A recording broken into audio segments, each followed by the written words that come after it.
Dear students, plus വണ്ണിന്റെ ഒരു ചെറിയ ടോപ്പിക് ഇന്ന് ചർച്ച ചെയ്യാൻ വേണ്ടിയിട്ടാണ് ഞാൻ ഈ വീഡിയോയിലൂടെ നിങ്ങൾ മുന്നിലേക്ക് എത്തുന്നത്. പ്രത്യേകിച്ച് നമ്മൾ motion along A straight line ഒക്കെ പഠിക്കുമ്പോൾ നമുക്ക് ആവശ്യമുള്ള ഒരു മാത്തമാറ്റിക്കൽ ടൂളാണ് ഡിഫറൻസിയേഷൻ. മാത്സിൽ നമുക്കറിയാം കുറേ ഓപ്പറേഷൻസ് ഉണ്ട്. അഡീഷൻ നിങ്ങൾക്ക് നന്നായിട്ട് അറിയാം, സബ്സ്ട്രാക്ഷൻ നിങ്ങൾക്ക് നന്നായിട്ട് അറിയാം, മൾട്ടിപ്ലിക്കേഷൻ നിങ്ങൾക്ക് നന്നായിട്ട് അറിയാം, ഡിവിഷൻ നിങ്ങൾക്ക് നന്നായിട്ട് അറിയാം. അതിന്റെ കൂടെ വരുന്ന രണ്ട് അഡീഷണൽ ഓപ്പറേഷൻസ് ആണ് ഡിഫറൻസിയേഷനും ഇന്റഗ്രേഷനും. അഡീഷന്റെ നേരെ ഓപ്പോസിറ്റ് ആണ് സബ്സ്ട്രാക്ഷൻ. 5ഉം 3ഉം കൂടി കൂട്ടിയാൽ 8. അങ്ങനെയാണെങ്കിൽ 8ൽ നിന്ന് 3 കുറച്ചാൽ 5. അഡീഷന്റെ നേരെ ഓപ്പോസിറ്റ് ആണ് സബ്സ്ട്രാക്ഷൻ. ക്ലിയർ? മൾട്ടിപ്ലിക്കേഷന്റെ നേരെ ഓപ്പോസിറ്റ് ആണ് ഡിവിഷൻ.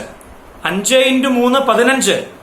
15 divided by 3 5. അപ്പൊ മൾട്ടിപ്ലിക്കേഷനും ഡിവിഷനും നേരെ ഓപ്പോസിറ്റ് ഓപ്പറേഷൻസ്. ഇതേപോലെ രണ്ട് ഓപ്പോസിറ്റ് ഓപ്പറേഷൻസ് ആണ് ഡിഫറൻസിയേഷനും ഇന്റഗ്രേഷനും. ഇതിലെ ഡിഫറൻസിയേഷനെ ഒന്ന് കുറച്ച് കാര്യങ്ങൾ നമുക്ക് ആവശ്യമുള്ള കാര്യങ്ങൾ പറഞ്ഞു തരാൻ വേണ്ടിയിട്ടാണ് ഞാൻ ഈ ക്ലാസ് ഇന്ന് ചെയ്യുന്നത്. നന്നായി ശ്രദ്ധിക്കുക. കാരണം ഇതിൽ നിന്ന് 1-2 ക്വസ്റ്റ്യൻസ് നിങ്ങൾക്ക് അതിലെ പ്രോബ്ലങ്ങളായിട്ട് വന്നിട്ടുണ്ടാവും. അപ്പൊ എന്താണ് ഡിഫറൻസിയേഷൻ മാത്തമാറ്റിക്സിൽ ഉപയോഗിക്കുക. എല്ലാ കാര്യങ്ങളും നമ്മൾ ചെറുതാക്കി കൊണ്ടുവരിക. ചെറുതാക്കി കൊണ്ടുവരുന്നതിനെ പറയുന്ന പേരാണ് ഡിഫറൻസിയേഷൻ. അപ്പൊ ഇന്റഗ്രേഷൻ എന്താവും? എല്ലാവരെയും കൂടി ചേർത്ത് വയ്ക്കുന്നതിനെ പറയുന്ന പേരാണ് ഇന്റഗ്രേഷൻ.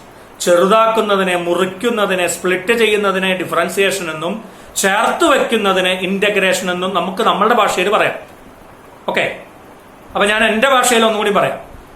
നമ്മളെ സൗകര്യത്തിനാണ് നമ്മൾ ഈ ചെറുതാക്കുന്നതും ചേർത്ത് വെക്കുന്നതും ഒക്കെ. നമ്മൾ പഠിക്കാനുള്ള സൗകര്യത്തിന് അല്ലെങ്കിൽ എന്തെങ്കിലും കാര്യങ്ങൾ ചെയ്യാനുള്ള സൗകര്യത്തിനായിരിക്കും ഇതൊക്കെ ചെയ്യാം.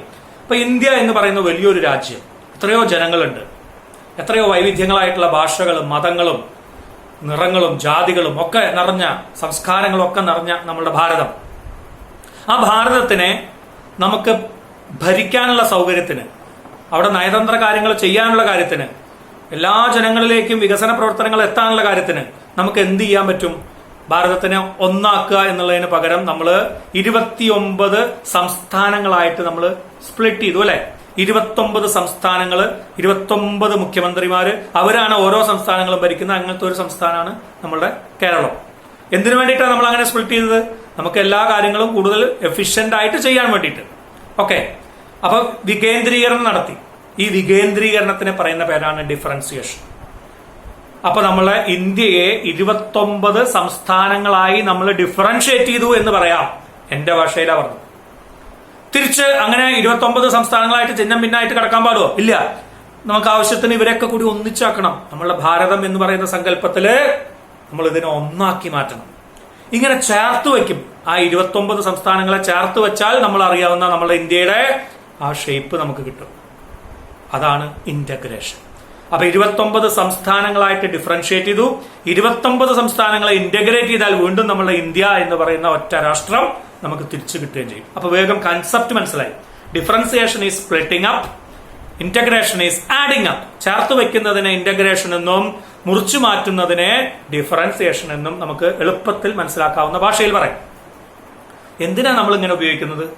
ഇപ്പൊ നിങ്ങൾ പഠിച്ചിട്ടുണ്ട്, വെലോസിറ്റി കാണുന്ന സമയത്ത് തുടർച്ചയായിട്ട് വെലോസിറ്റി മാറുന്ന ഒരു ചലനമാണെങ്കിൽ, യൂണിഫോം വെലോസിറ്റി ആണെങ്കിൽ പ്രശ്നമില്ല. തുടർച്ചയായിട്ട് വെലോസിറ്റി മാറുന്ന ചലനമാണെങ്കിൽ നമ്മൾ എഴുതിയത് ഇങ്ങനെയായിരുന്നു: instantaneous velocity is equal to dx/dt എന്ന് എഴുതി. ഓർമ്മ ഉണ്ടോ? എന്താ അതിന്റെ അർത്ഥം? ഒരേ സമയത്ത് ഒരേ ദൂരമല്ല സഞ്ചരിക്കുന്നത്. അപ്പോഴാണല്ലോ നമ്മളെ വെലോസിറ്റി മാറുന്നത്, യൂണിഫോം മോഷൻ അല്ലാതാവുന്നത്. അപ്പൊ ഒരേ സമയം കൊണ്ട് ഒരേ ദൂരമല്ല സഞ്ചരിക്കുന്നതെങ്കിൽ നമ്മൾ ഉപയോഗിക്കുന്ന വാക്കായിരുന്നു ഇൻസ്റ്റന്റേനിയസ് സ്പീഡ് അല്ലെങ്കിൽ ഇൻസ്റ്റന്റേനിയസ് വെലോസിറ്റി. ഇങ്ങനെ എഴുതി. എന്താ അതിന്റെ അർത്ഥം? അതിൽ dt എന്നാണ് ഞാൻ സമയത്തിനെ കാണിച്ചത്. dt എന്ന് പറഞ്ഞാൽ d × t എന്നൊന്നും വായിക്കരുത്. ഡിഫറൻഷ്യൽ ഫോമിലാണ് എഴുതിയത്. dt എന്ന് പറഞ്ഞാൽ ചെറിയ സമയം. സമയത്തിനെ വീണ്ടും ഇങ്ങനെ ചെറുതാക്കി കൊണ്ടുവരിക. അങ്ങനെ ആ ചെറിയ സമയം കൊണ്ട് സഞ്ചരിച്ച ആ ചെറിയ ദൂരമാണ് dx. വലിയ സമയം കൊണ്ട് വലിയ ദൂരം പോയിട്ടുണ്ടാവും. പക്ഷെ ഈ ചെറിയ സമയം ഏതാണ്? ആ dt സമയം അടുത്ത dt സമയത്തിലും dx ദൂരം തന്നെ പോകും. അടുത്ത dt സമയത്തിനും dx ദൂരം തന്നെ പോകും. അതുകൊണ്ടാണ് ആ ഇൻസ്റ്റന്റേനിയസ്, ആ ഇൻസ്റ്റന്റിനെ കാണിക്കുക. ഇൻസ്റ്റന്റ് എന്ന് പറഞ്ഞാൽ അവിടെ നിൽക്കുകയാണ്. പക്ഷെ നമ്മൾ അതിനെ ചെറുതായിട്ടൊന്ന് സമയത്തിന് ഇളക്കി. ആ ചെറിയ സമയത്തിനെയാണ് ഡി ടി എന്ന് എഴുതിയത്. ആ ചെറിയ സമയം കൊണ്ടുണ്ടായ ചെറിയ ഡിസ്പ്ലേസ്മെന്റ് ആണ് ഡി എക്സ്. എന്തിനങ്ങനെ ചെറുതാക്കിയത്? അത്രയും ചെറിയ സമയത്തിലേക്ക് പോകുമ്പോൾ എല്ലാ ചെറിയ സമയങ്ങളിലും ചെറിയ ദൂരങ്ങൾ സെയിം ആയിരിക്കും. പക്ഷെ ആ സമയം വലുതാവുമ്പോഴേക്ക് ഈ ദൂരം മാറിയിട്ടുണ്ടാവും, യൂണിഫോം മോഷൻ ഒക്കെ മാറിയിട്ടുണ്ടാവും. അപ്പൊ അങ്ങനെ ചെറുതാക്കിയിട്ടാണ് നമ്മൾ അവിടെ പഠിക്കുക. അതാണ് ഡിഫറൻസിയേഷൻ. ഇവരൊക്കെ കൂടി ഇന്റഗ്രേറ്റ് ചെയ്താൽ, ഇവരൊക്കെ കൂടി ചേർത്ത് വെച്ചാൽ നമുക്ക് ഏവറേജിലേക്ക് പോവുകയും ചെയ്യാം. ഓക്കെ, അപ്പൊ നമ്മൾ ഇങ്ങനെ എഴുതുന്നതിനെയാണ് ഡിഫറൻസിയേഷൻ എഴുതുക. അതിൽ d by d t of x എന്ന് വായിക്കാം. നിങ്ങൾക്ക് d by d t of എന്ന് പറഞ്ഞാൽ ഡിഫറൻഷിയേറ്റ് ചെയ്യുക. ആരെനെ? എക്സിനെ, പൊസിഷനെ, ഡിസ്പ്ലേസ്മെന്റിനെ ഡിഫറൻഷിയേറ്റ് ചെയ്യുക. ആരിലാണ് ഡിഫറൻഷിയേറ്റ് ചെയ്യുന്നത്? ടൈമിനനുസരിച്ച്, സമയത്തിനനുസരിച്ച്, ചെറിയ ചെറിയ സമയങ്ങൾക്കനുസരിച്ച് പൊസിഷനെ ഡിഫറൻഷിയേറ്റ് ചെയ്യുമ്പോഴാണ് നിങ്ങൾക്ക് ആരെ കിട്ടുക? വെലോസിറ്റിയെ കിട്ടുക. ഇതേപോലെ നമുക്ക് അറിയാവുന്ന കാര്യമാണ് ആക്സിലറേഷൻ. യൂണിഫോം ആക്സിലറേഷൻ അല്ലെങ്കിൽ നമ്മൾ എഴുതുന്ന കാര്യം എങ്ങനെയാ? ഇൻസ്റ്റന്റേനിയസ് ആക്സിലറേഷനെ d v by d t എന്ന് എഴുതുക. എന്താ അതിനർത്ഥം? ഈ ചെറിയ സമയത്തേക്ക് ഉണ്ടായ ചെറിയ ചേഞ്ച് ഇൻ വെലോസിറ്റിയാണ് ഡി വി. ചെറിയ സമയം ഡി ടി കൊണ്ട് ഉണ്ടായ ചേഞ്ച് ഇൻ വെലോസിറ്റിയാണ് ഡി വി. അടുത്ത ടി ടി എന്ന് പറയുന്ന ആ ചെറിയ സമയത്തിലും ഡി വി എന്ന് പറയുന്ന ചേഞ്ച് ഇൻ വെലോസിറ്റി ഉണ്ടാവുള്ളൂ. പക്ഷെ വലിയ സമയമാകുമ്പോൾ ആ ചേഞ്ച് ഇൻ വെലോസിറ്റി വ്യത്യാസവും, ആക്സിലറേഷൻ നോൺ യൂണിഫോം ആവും.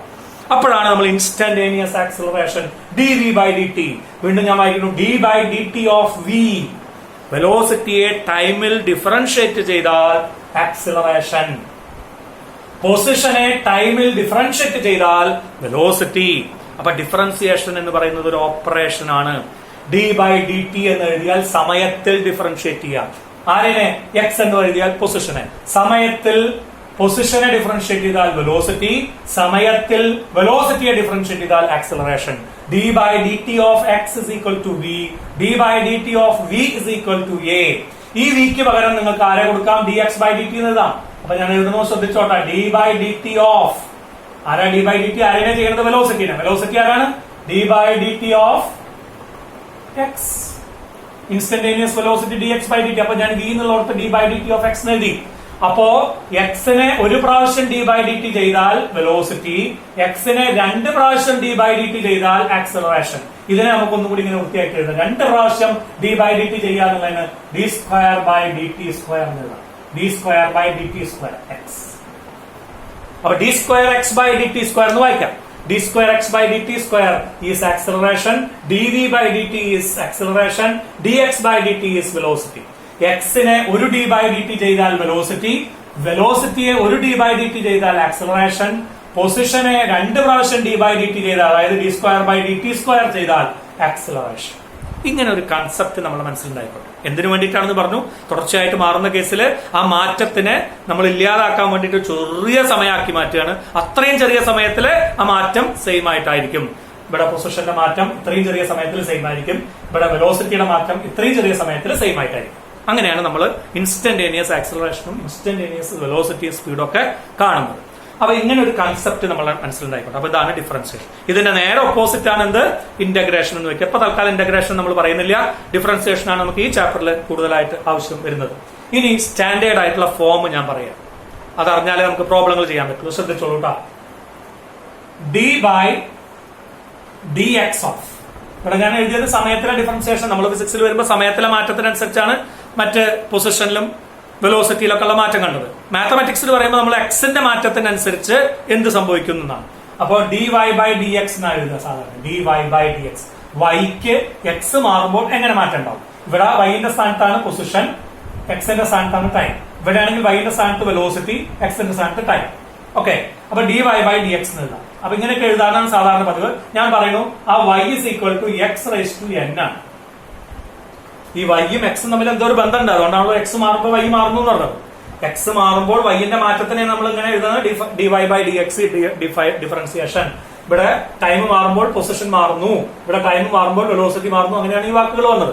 അതേപോലെ ഇവിടെ എക്സ് മാറുമ്പോൾ വൈ മാറുന്നു. അപ്പൊ d y by d x എന്താണ്? അതില് വൈയും എക്സും തമ്മിലുള്ള ബന്ധം ഇങ്ങനെയാണെന്ന് വിചാരിക്കാം. Y is equal to x raise to n ആണെങ്കിൽ ഒരു സ്റ്റാൻഡേർഡ് ഫോമിലേക്ക് പോവാം. So d y by d x is equal to, ശ്രദ്ധിച്ചോളാ, equal to d by d x of ആരാണ്? വൈയുടെ സ്ഥാനത്ത് x raise to n. Okay, ഇതിന്റെ സ്റ്റാൻഡേർഡ് ഫോം ആണ്. ഡെറിവേഷൻ ഒന്നും ഓർമ്മിക്കേണ്ട, നമുക്ക് പ്രോബ്ലങ്ങൾ ചെയ്യാൻ ഇതിന്റെ ഉത്തരം അറിയണം. ഉത്തരം ഇതാണ്, എൻ ഇൻറ്റു ആ പവർ എടുത്ത് എഴുതുക, x raise to n minus 1. Very important form. d by dx of x raised to n equal to n x raised to n minus 1 എന്ന് പറയുന്നത് ബൈ ഹാർട്ട് പഠിച്ചോളൂ. അതറിഞ്ഞാൽ നമുക്കിനി നിങ്ങൾക്ക് സാധാരണ നിലയ്ക്ക് ഈ ചാപ്റ്ററുമായി ബന്ധപ്പെട്ട പ്രോബ്ലങ്ങളൊക്കെ ചെയ്യാൻ സാധിക്കും. നോക്കുക. അപ്പോ ഒരു ക്വസ്റ്റ്യൻ ഞാൻ തരാൻ പോവാണ്. ദ പൊസിഷൻ ആൻഡ് ടൈം, ഇങ്ങനത്തെ ക്വസ്റ്റ്യൻസ് ആവും നിങ്ങൾ ടെക്സ്റ്റ് ബുക്കിൽ കണ്ടിട്ടുണ്ടാവും. The position x and time t are related as x equal to 10 t cube plus 5 t square plus 4 t plus 3. ഇങ്ങനെ തന്നിട്ടുണ്ടോ? പൊസിഷൻ എക്സും ടി സമയവും തമ്മിലുള്ള ബന്ധം എങ്ങനെയാണ് ഒരു വസ്തുവിന്റെ? The relation between position and time are related as this. Find its velocity, acceleration എന്നൊക്കെ പറഞ്ഞ ക്വസ്റ്റ്യനിൽ ചോദിക്കും. അപ്പൊ നോക്കാം. So what is its velocity? V is equal to, velocity കാണാനുള്ള വഴി എന്താണ്? കാരണം പൊസിഷൻ തുടർച്ചയായിട്ട് മാറുന്നുണ്ട്, സമയം മാറുമ്പോൾ മാറിക്കൊണ്ടിരിക്കുന്നുണ്ട്. അപ്പൊ വെലോസിറ്റി ഉണ്ട്. വെലോസിറ്റി is given by നമ്മൾക്ക് പഠിച്ചിട്ടുണ്ട് dx by dt equal to d by dt of bracket ഇടുക 10t cube plus 5t square plus 4t plus 3. Okay, ഈ ഡിഫറൻസിയേഷന്റെ മറ്റൊരു അപ്ലിക്കേഷൻസ് ഒക്കെ ഞാൻ ഇവിടെ എഴുതാൻ പോവാണ്. ആദ്യം ഇതിനെ സ്പ്ലിറ്റ് ചെയ്ത് എഴുതാം. d by dt of, എല്ലായ്പ്പോഴും നമ്മൾ ഇങ്ങനെ ചെയ്യില്ല, ആദ്യം ചെയ്യണോണ്ട് നമ്മൾ ഇങ്ങനെ കാണിക്കാം. 10t cube plus d by dt of, ഓരോന്നിനും ഇതേപോലെ ചെയ്യാം, 5t square, okay, plus d by dt of 4t plus d by dt of 3. Okay, clear? That's equal to, ഇനി ഓരോന്നിനും സ്പ്ലിറ്റ് ചെയ്തോ നേരത്തെ ഫോർമുല ഓർമ്മ. 10 കോൺസ്റ്റന്റ് ആണ്, 10 ടൈമിലേക്ക് യാതൊരു ബന്ധമില്ല. അപ്പൊ അതിനെ ഒന്നും ഡിഫറൻഷിയേറ്റ് ചെയ്യേണ്ട, 10 പുറത്തേക്ക് എടുക്കുക. കോൺസ്റ്റന്റുകൾ ഈ പറഞ്ഞ വാരി ചെയ്യുന്ന ടൈമിന്റെ ഒപ്പം അല്ലെങ്കിൽ വാരി ചെയ്യുന്ന ക്വാണ്ടിറ്റിയുടെ ഒപ്പം കോൺസ്റ്റന്റ് ഉണ്ടെങ്കിൽ കോൺസ്റ്റന്റിനെ ഒന്നും നിങ്ങൾ ചെയ്യരുത്, കോൺസ്റ്റന്റിനെ പുറത്തേക്ക് എടുക്കുക. അപ്പൊ 10 ഇൻറ്റു, ഇനി ടി ക്യൂബിനെ ഡിഫറൻഷിയേറ്റ് ചെയ്യണം. ടി ക്യൂബിനെ ഡിഫറൻഷിയേറ്റ് ചെയ്യണം. നമുക്ക് പഠിച്ചെന്തായിരുന്നു? എക്സ് റേസ് ടു എന്നിനെ ഡിഫറൻഷിയേറ്റ് ചെയ്താൽ d by d x of x raise to n equal to n x raise to n minus 1 അവിടുത്തെ. അപ്പൊ ഈ 10 ഇവിടെ കോൺസ്റ്റന്റ് പുറത്തേക്ക് എടുത്തു, ഇൻറ്റു ടി ക്യൂബിനെ ഡിഫറൻഷിയേറ്റ് ചെയ്താൽ ടി ക്യൂബ് പവർ ആരാണ്? 3. 3 into 3 into t raise to എന്താ പറയുക, x raise to n minus 1, 3 minus 1 that is equal to 2. അപ്പൊ ടി ക്യൂബിനെ ഡിഫറൻഷിയേറ്റ് ചെയ്താൽ 3t സ്ക്വയർ ആണ്. 10 കോൺസ്റ്റന്റ് പുറത്ത് അവിടെ ഉണ്ട്. പ്ലസ് ഇനി അടുത്ത് ചെയ്യുമ്പോൾ ഒന്നുകൂടി മനസ്സിലാവും. ഇവിടെ 5 ഇതിനായിട്ടൊന്നും ഒരു ബന്ധമില്ല, അതുകൊണ്ട് 5 പുറത്തേക്ക് എടുത്തു. ഇനി ടി സ്ക്വയറിനെ ഡിഫറൻഷിയേറ്റ് ചെയ്യണം. ടി സ്ക്വയറിനെ ഡിഫറൻഷിയേറ്റ് ചെയ്താൽ പവർ എന്നിന്റെ സ്ഥാനത്ത് 2 ആണ്. അപ്പൊ 2 into t raise to 2 minus 1, 2 minus 1 is 1. Okay, plus ഇവിടെ കോൺസ്റ്റന്റ് 4 ഉണ്ട്, 4നെ പുറത്തേക്ക് എടുത്തു. ടീനെ ഡിഫറൻഷിയേറ്റ് ചെയ്യാം. ടീന്റെ പവർ അപ്പൊ എത്രയാ? 1 ആണ്. അപ്പൊ ടീന്റെ പവർ 1 ആണെങ്കിൽ 1 into n into x raise to n minus 1, t raise to 1 minus 1, 1 minus 1 is 0. Okay, plus ശ്രദ്ധിച്ചോ, ഇവിടെ 3നെ ഡിഫറൻഷിയേറ്റ്, ഇവിടെ ടൈമിന്റെ ഫംഗ്ഷൻ ഒന്നുമില്ല, വെറുതെ 3 മാത്രമേ ഉള്ളൂ. ടീന്റെ ഫംഗ്ഷൻ ഒന്നുമില്ല. സമയം മാറുമ്പോൾ പിന്നെ 3ക്ക് മാറ്റം ഉണ്ടാവോ? ഇല്ല. ടൈമിനോട് ചേർന്ന് കിടക്കുമ്പോഴേ ടൈമിന്റെ എന്തെങ്കിലും ഫംഗ്ഷൻസിൽ മാറ്റം വരുള്ളൂ. അപ്പൊ this 3 is A constant without any term of time. ടൈമിന്റെ ഒരു ടേം അവിടെ ഇല്ല. അതുകൊണ്ട് ഈ കോൺസ്റ്റന്റിന്റെ ഡിഫറൻഷിയേറ്റ് ഉത്തരം 0 3 എന്ന് പറയുന്ന സാധനം സമയം മാറുമ്പോൾ മാറില്ലല്ലോ, അതുകൊണ്ടാണ് ഡിഫറൻഷിയേറ്റ് ഉത്തരം 0. ഓക്കെ, ബാക്കി ഒന്ന് പൂർത്തിയാക്കി എഴുതാം. That's equal to 30 t square plus 10t plus t raise to 0 is 1 അല്ലെ? ഏതെങ്കിലും പവർ 0 കൊടുത്താൽ 1 ആണ്. അപ്പൊ 4 × 1 4.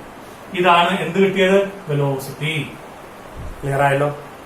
വെലോസിറ്റി കിട്ടിക്കഴിഞ്ഞാൽ അപ്പൊ അടുത്ത സ്റ്റെപ്പ് കാണാം. Acceleration is equal to dv by dt പഠിച്ചു കഴിഞ്ഞിട്ടുണ്ട്. So that's equal to d by dt of 30t square plus 10t plus 4. Okay, ഞാൻ ഈക്വൽ ടു എഴുതാണ്. ഈക്വൽ ടു, ഇനി നിങ്ങൾക്ക് വേഗം വേഗം എഴുതാം. 30 കോൺസ്റ്റന്റ് ആണ്. 30 ഇൻറ്റു ടി സ്ക്വയറിനെ ഡിഫറൻഷിയേറ്റ് ചെയ്താൽ 2t raise to 1. Okay, 2t raise to 2 minus 1 plus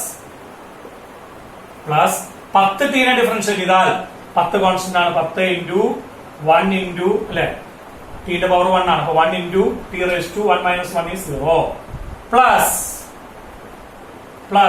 4 time ഒന്നുമില്ല, ടൈം ഇല്ലാത്ത ഫംഗ്ഷനെ കോൺസ്റ്റന്റ് ആണ്, 4 കോൺസ്റ്റന്റ് ആണ്. സമയത്തിൽ ഡിഫറൻഷിയേറ്റ് ഉത്തരം 0.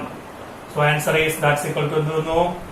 30 ഇൻറ്റു 2 60 ടി റേസ് ടു 1 എന്ന് പറഞ്ഞാൽ ടി എന്നെ പ്ലസ്, അപ്പൊ എക്സലറേഷൻ കിട്ടുകയാണ് കേട്ടാ, plus 10 into t raise to 0, t raise to 0 1, ബാക്കി 1 ആണ്. 10 ബാക്കിയുള്ള 0. അപ്പൊ acceleration is equal to 60t plus 10. Velocity is equal to ഈ പറഞ്ഞ 30t square plus 10t plus 4, ഇങ്ങനെ പൊസിഷൻ തന്നപ്പോ നിങ്ങൾക്ക് വെലോസിറ്റിയും കിട്ടി, ആക്സിലറേഷനും കിട്ടി. ഓക്കെ, ഇനി നിങ്ങളോട് ചോദിക്കും t is equal to 5 second ആവുമ്പോ find position, find velocity, find acceleration. ആ ക്വസ്റ്റ്യന്റെ പിന്നാലെ വരുന്നതാണ്. t is equal to 5 ഇങ്ങനെ തരും. എന്നിട്ട് ചോദിക്കും t 5 സെക്കൻഡ് ആവുമ്പോ 5 സെക്കൻഡ് കഴിയണ ഇൻസ്റ്റന്റിൽ 5 സെക്കൻഡ് കഴിയണ സമയത്ത് what is displacement, what is velocity, what is acceleration. Displacement കാണാൻ ഇവിടെ സബ്സ്റ്റിറ്റ്യൂട്ട് ചെയ്യുക. അപ്പൊ ഞാൻ സബ്സ്റ്റിറ്റ്യൂട്ട് ചെയ്യാൻ x is equal to 10 into 5 cube. 5 cube എത്രയാ? 5 25 125. 10 into 125 1250 പ്ലസ് 5 into 25 125. അപ്പൊ 1250 1275 1375. 1375 into 100 പ്ലസ് 100 1475. 1478 മീറ്റർ കിട്ടും.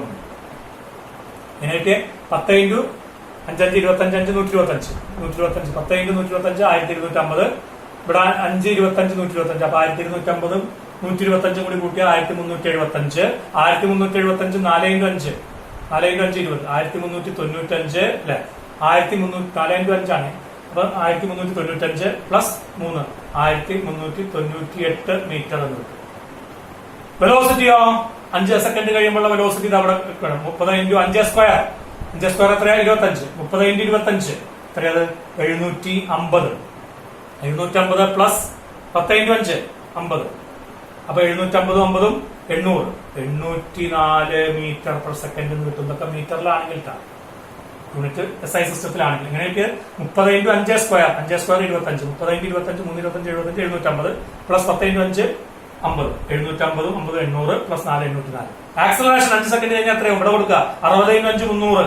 300 10 310 മീറ്റർ പെർ സെക്കൻഡ് സ്ക്വയർ. അപ്പൊ ഇങ്ങനെ നിങ്ങൾക്ക് കാൽക്കുലേറ്റ് ചെയ്യാൻ പറ്റും. അപ്പൊ 5 സെക്കൻഡ് കഴിയുമ്പോൾ ഡിസ്പ്ലേസ്മെന്റ് എത്ര, വെലോസിറ്റി എത്ര, ആക്സിലറേഷൻ എത്ര വെച്ച് കഴിഞ്ഞാൽ ഈ ഒരു ഇക്വേഷൻ തന്നിട്ട് നിങ്ങൾ ആ ഇൻസ്റ്റന്റിലെ വെലോസിറ്റി കണ്ടുപിടിച്ചു, ഡിഫറൻഷിയേറ്റ് ചെയ്തിട്ട് ആ ഇൻസ്റ്റന്റിലെ ആക്സിലറേഷൻ കണ്ടുപിടിച്ചു. ഇനി നിങ്ങളോട് ചോദിക്കാം ഈ acceleration is it uniformly accelerated motion? ഇങ്ങനെ ഇക്വേഷൻ തന്നു ചോദിക്കുകയാണ് is it uniformly accelerated motion? Acceleration uniform ആണോ? സമയം അനുസരിച്ച് മാറുമാതിരിക്കുമോ? നോക്കൂ, ഇവിടെ നിങ്ങൾക്ക് ആക്സിലറേഷൻ കിട്ടി 60t + 10 എന്നാ. 60t + 10 എന്ന് പറഞ്ഞാൽ ടൈം മാറുമ്പോൾ ആക്സിലറേഷൻ മാറുന്നല്ലേ അർത്ഥം. ടീനേജ് ബന്ധമുണ്ട്. അപ്പോ അതിന്റെ അർത്ഥം എന്താണ്? It is A non uniformly accelerated motion. അപ്പൊ ഇവിടെ t³ ഫംഗ്ഷൻ ഉണ്ടെങ്കിൽ ഉറപ്പിച്ചോളൂ അവസാന ഉത്തരത്തിൽ എത്തുമ്പോൾ ഒരു t വരും ആക്സിലറേഷൻ കാണുമ്പോൾ. So acceleration is not uniform. സമയം മാറുമ്പോൾ മാറും ആക്സിലറേഷൻ. യൂണിഫോംലി ആക്സിലറേറ്റഡ് മോഷൻ അല്ല, നോൺ യൂണിഫോംലി ആക്സിലറേറ്റഡ് മോഷൻ ആണ് എന്ന് പറയാം. എപ്പോഴാ യൂണിഫോംലി ആക്സിലറേറ്റഡ് മോഷൻ ആവുക? നമുക്ക് ഈ ടേം ഞാൻ ഒഴിവാക്കി വിചാരിക്കുക. ഇങ്ങനെയായിരുന്നു തന്നെങ്കിലോ t³ ഇല്ല, t² ടേം വരെ മാത്രമേ ഉള്ളൂ. അപ്പൊ എങ്ങനെയായിരിക്കും വരിക? വേഗം നിങ്ങൾക്ക് സോൾവ് ചെയ്യാം. വേഗം ഞാൻ വേഗം പറഞ്ഞു പോവാണ്. Velocity is equal to dx/dt equal to എത്ര വരിക? ഇതാണ് കേട്ടോ. അപ്പൊ 10t അല്ലെ പ്ലസ് 4 വെലോസിറ്റി കിട്ടുക. t² ഡിഫറൻസ് ചെയ്താൽ 2t. ഒരു 5 കൂടി മൾട്ടിപ്ലൈ ചെയ്യുമ്പോൾ 10t. t ഡിഫറൻസ് ചെയ്താൽ 1, ബാക്കി 4 അവിടെ ഉണ്ട്. 3 ഡിഫറൻസ് ചെയ്താൽ 0. Okay. Acceleration is equal to dv/dt. That's equal to 10t difference ചെയ്താൽ 10. t ഡിഫറൻസ് ചെയ്താൽ 1 into t raised to 1 minus 1. That is 1 into t raised to 0. That is 1. So 10 മാത്രം ഉണ്ടാവും. Plus 4 difference ചെയ്താൽ 0. 0 ഡിഫറൻസ് ചെയ്താൽ 0. Okay. So acceleration is equal to 10. SI സിസ്റ്റത്തിലാണെങ്കിൽ metre per second square എഴുതാം. ആരാ a is equal to 10 metre per second? നമ്മുടെ freely ഫോളിംഗിന്റെ ഒക്കെ കേസായിട്ട് വേണമെങ്കിൽ പറയാം. ആക്സിലറേഷൻ ഗ്രാവിറ്റിയുടെ വാല്യൂയിലെത്തി. So a is equal to 10 metre per second square. ഇവിടെ എവിടെയെങ്കിലും ടൈം ഉണ്ടോ? ഇല്ല. a is independent of time. സമയത്തിനായിട്ട് ബന്ധമില്ല. So that is uniformly accelerated motion ആണ്. അപ്പോ പൊസിഷൻ t²-നായിട്ടാണ് ബന്ധമെങ്കിൽ യൂണിഫോംലി ആക്സിലറേറ്റഡ് മോഷൻ ആണ്. പൊസിഷൻ t³ ബന്ധമുണ്ടെങ്കിൽ non uniformly t³ t4 t⁴ t⁵ ഒക്കെ വന്നാൽ നോൺ യൂണിഫോം ആക്സിലറേഷൻ ആണ്. t² വരെ മാത്രമേ ബന്ധമുള്ളൂവെങ്കിൽ അപ്പൊ അത് യൂണിഫോം ആക്സിലറേഷൻ ആണ്. ഇനി ഇങ്ങനെയാണ് വന്നതെങ്കിലോ x is equal to 4t + 3 മാത്രമേ ഉള്ളൂ വിചാരിക്കും. പൊസിഷൻ എങ്ങനെ തന്നുള്ളൂ? അങ്ങനെയാണെങ്കിൽ എന്താവും വരിക? So v is equal to dx/dt നമ്മൾ ചെയ്തു ഈക്വൽ ടു t ഡിഫറൻസ് ചെയ്താൽ 1 into t raised to 1 minus 1 that is 1. ബാക്കി 4. 3 ഡിഫറൻസ് ചെയ്താൽ 0. അപ്പൊ acceleration velocity is equal to 4. Acceleration is equal to dv/dt. 4 difference ചെയ്താൽ ഉത്തരം എത്രയാ? 4 കോൺസ്റ്റന്റ് അല്ലേ? ഡിഫറൻസ് ചെയ്താൽ ഉത്തരം 0. അപ്പോ ആക്സിലറേഷൻ 0 ആണ്. അപ്പൊ ടൈമിനായിട്ടാണ് പൊസിഷൻ ബന്ധമുള്ളൂ. t²-നായിട്ടൊന്നും ബന്ധമില്ല. t raised to 1 വരെ ബന്ധമുള്ളൂ എങ്കിൽ ദാറ്റ് ഈസ് ആക്സിലറേഷൻ 0. ആക്സിലറേഷൻ 0 ആണെങ്കിൽ എന്ത് മോഷൻ ആണോ? യൂണിഫോം മോഷൻ ആണ്. അപ്പോ ശ്രദ്ധിച്ചോ, if x is depending upon എന്തെങ്കിലും ബന്ധമുണ്ട് ടി ക്യൂബിനായിട്ടാണെങ്കിൽ നോൺ യൂണിഫോം ഒക്കെ പരീക്ഷയ്ക്ക് വൺവേർഡ് ചോദിക്കും ആക്സലറേഷൻ ആണ്. X is proportional to t square ആണെങ്കിൽ യൂണിഫോം ആക്സലറേഷൻ ആണ്. X is depending upon t ആണെങ്കിൽ യൂണിഫോം മോഷൻ ആണ്. ആക്സലറേഷൻ ഈക്വൽ ടു 0 ആണ്. ഓക്കെ, അപ്പൊ ഈ കാര്യങ്ങൾ ഓർമ്മിക്കണം. ടി ക്യൂബിന്റെ സ്ഥാനത്ത് ടി റൈസ് ടു 4 ഒക്കെ വന്നാലും നോൺ യൂണിഫോം ആക്സലറേഷൻ ആണ്. ടി സ്ക്വയർ വരെ വന്നുള്ളെങ്കിൽ യൂണിഫോം ആക്സലറേഷൻ ആണ്. പ്രൊപ്പോർഷണൽ ടു ടി ആണെങ്കിൽ യൂണിഫോം മോഷൻ ആണ്. നീ എക്സിന് ടീനായിട്ട് ബന്ധമില്ലെങ്കിലോ the body is at rest ആണ്.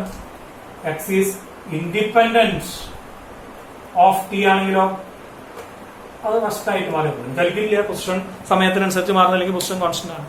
അപ്പൊ ഇങ്ങനെ ഒരു കാര്യങ്ങളെ ഒന്ന് ഓർമ്മയിൽ വെക്കുക. ഇതൊന്ന് മനസ്സിലാക്കി തരാനാണ് ഞാൻ ഈ ക്ലാസ് എടുത്തത്. അപ്പൊ നിങ്ങൾക്ക് ഡിഫറൻസിയേഷനെ കുറിച്ച് ഒരു ചെറിയ കൺസെപ്റ്റ് ഉണ്ടാവണം. ഇത്തരം പ്രോബ്ലങ്ങൾ ഈ ചാപ്റ്ററിൽ നിന്ന് ചോദിക്കുന്ന ഇത്തരം പ്രോബ്ലങ്ങൾ ചെയ്യാൻ ഇപ്പൊ നിങ്ങൾക്ക് സാധിക്കും. Okay, thank you, by.